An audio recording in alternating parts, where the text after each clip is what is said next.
आपका नाम बताइए। बोला बोला। कहाँ के निवासी हैं? नरसिंहपुरा नरसिंहपुरा। नरसिंहपुरा कौन सी तहसील में? आउटर तहसील। अटरू तहसील में। तो अभी आप कौन से धार्मिक स्थल से जुड़े हुए हो? मैं तो नहीं रहता हूँ अभी किराए से बाहर। किराए से कहाँ रहते हो? इधर ही रहता हूँ धर्मशाला में। नहीं, मूल निवास पे नहीं रहते मोहल्ले हो वहाँ क्या? तो नरसिंहपुरा के। नरसिंहपुरा तो कोई किसी देवी स्थान से जुड़े हुए हो या देव स्थान से जुड़े हो? नहीं बाबूजी उसका नाम से चलते हैं। अच्छा, वहाँ रहते नहीं है, केवल आप उनके नाम से चलते हो। चलते हैं ऐसा। तो आपके खेती बाड़ी भी होगी? नहीं बाबूजी खेती बाड़ी नहीं है। खेती बाड़ी नहीं है। तो अभी आप क्या काम करते हैं? बाबूजी मांग खाने का काम करते हैं। अच्छा, आप मांगने खाने का काम करते हैं। तो जैसे क्योंकि आप युवा हैं, आप जवान हैं, अष्टपुष्ट हैं, मतलब तो आपने मांगने का काम ही क्यों चुना? बाबूजी पहले का सिखा गया जी, हम ही मांग ले और क्या। पहले वालों ने ये नहीं सिखाया कि भाई मेहनत मजदूरी करके खाना चाहिए?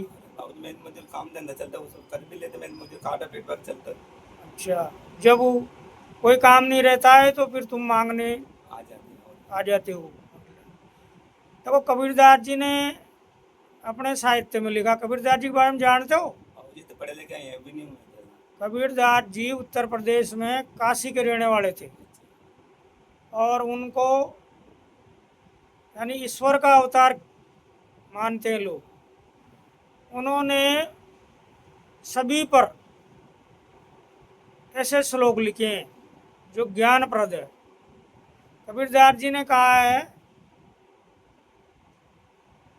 कि मांगन से मरना भला, भला ये सतगुरु की सीख। तो आपने गुरु बनाया? नहीं बनाए बाबूजी, नहीं गुरु बनाया। अपना तो बाप माता पिता ही गुरु है। आपके माता पिता और उसे गुरु, बहुत अच्छी बात है, क्योंकि पहले गुरु माता पिता ही होते हैं, होते हैं। है ना? दूसरे पढ़े लिखे हो क्या? नहीं बाबूजी पढ़े लिखे नहीं। पढ़े लिखे नहीं है। आपके कितने बच्चे हैं? एक बच्चा है बच्चे। उनको पढ़ा रहे हो? अभी तो नहीं, अभी तो छुट्टी लग रही अभी बाबूजी। छुट्टियां लग रही, लेकिन पढ़ते हैं ना? हाँ, घर पे है अभी।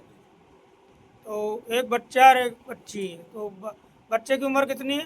बच्चे की 14, हाँ 13 साल का बच्चा। 13 साल का हाँ, बच्चा। हाँ, कौन सी तो में पढ़ता है? छठी पढ़ता है पढ़ने में। कक्षा 6 में। और बालिका कितने साल की है? बालक हमने 14-15 की आगे अपने छोड़ी। 14-15 की है। तो उसकी पढ़ाई क्यों बंद कर दी? पढ़ाई नहीं करी नहीं बाबूजी उसने। शुरू से नहीं पढ़ाया? नहीं पढ़ाया। अब मामा जी का काम करते हैं ना, जो खेती बाड़ी में चारा मारा गाय में सब ले काट लो। तो अब आप मतलब क्या अपने बच्चों को भी इसी धंधे में लगाओगे? नहीं नहीं बाबूजी, धंधा क्यों लगाएंगे, भगवान काम धंधा करेगा बाबूजी। होटल मोटल पे काम करे से बच्चा भी होटल पे भी काम करता है। मेरा मेरा मेरा साढ़ू का छोरा जो देखो, अगर बच्चों को आप पढ़ाओगे लिखाओगे बस है। तो वो अफसर बनेंगे, बाबूजी पढ़े और अफसर बनेंगे तो वो भीख नहीं मांगेंगे। नहीं मांगे। ला। तो हर माँ बाप का फर्ज ये होता है, क्योंकि अभी बच्चे आपको देखते हैं कि मेरे पिताजी भीख मांगते हैं, मांग रहे, हम भी मांगने चल है जाए ना? तो वो वही सीखेंगे जो माँ बाप करेंगे। लेकिन युग बदल गया है, अब सरकार भी कई तरह की सहायता दे रही है, देरी बाबूजी। और मांगने पर सरकार ने प्रतिबंध लगा रखा है, क्योंकि हमारा जो भारत देश है उसको स्वर्ग भूमि कहा गया है, यानी। और अगर स्वर्ग भूमि में कोई मांगता है तो वो अच्छी है बात है या बुरी बात है? बुरी है बाबूजी। है ना? क्योंकि हम ईश्वर के नाम पर मांगते हैं, तो ईश्वर भिखमंगा तो है नहीं, नहीं, अब तो अपने मुर्जी से मांगो। यानी वो सब राजा थे, और उनके दरबार में जो अच्छे काम करते थे, साधु संत फकीर, और किसी उद्देश्य को लेकर जाते थे तो वो उनसे दान मांगते थे, यानी कि, और दान क्या, एक ही जगह मांगते थे वो, ऐसे जगह जगह नहीं मांगते। तो हमारा देश क्या है कि धीरे धीरे भिखारियों की श्रेणी में आता है। आप हर धार्मिक स्थल पर देखेंगे सभी मांगते मिलेंगे। क्या कभी आपने ईसाइयों को और मुसलमानों को भीख मांगते देखा? नहीं देखा बाबूजी। नहीं देखा ना? तो अब आप, यदि कोई विकल्प हो और दूसरे मंचों की तलाश करें, तो हम भी इस धंधे को छोड़ें, जिससे हमारे बच्चों को प्रेरणा मिलेगी। अब आप अपने सम्मान में समाज को क्या संदेश देंगे?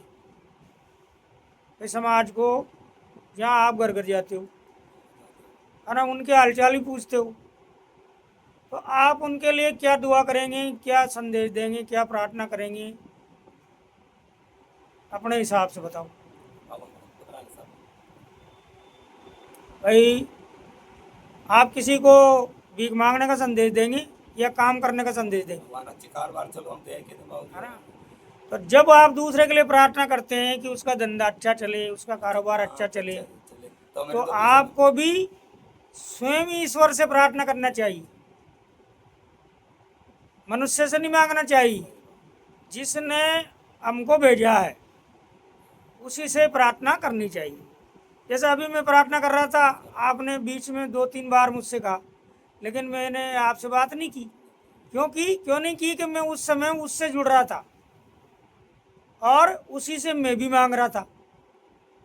तो क्यों नहीं आप भी उसी से मांगे जो सबका रक्षक है। करो सबका भला करो। धन्यवाद।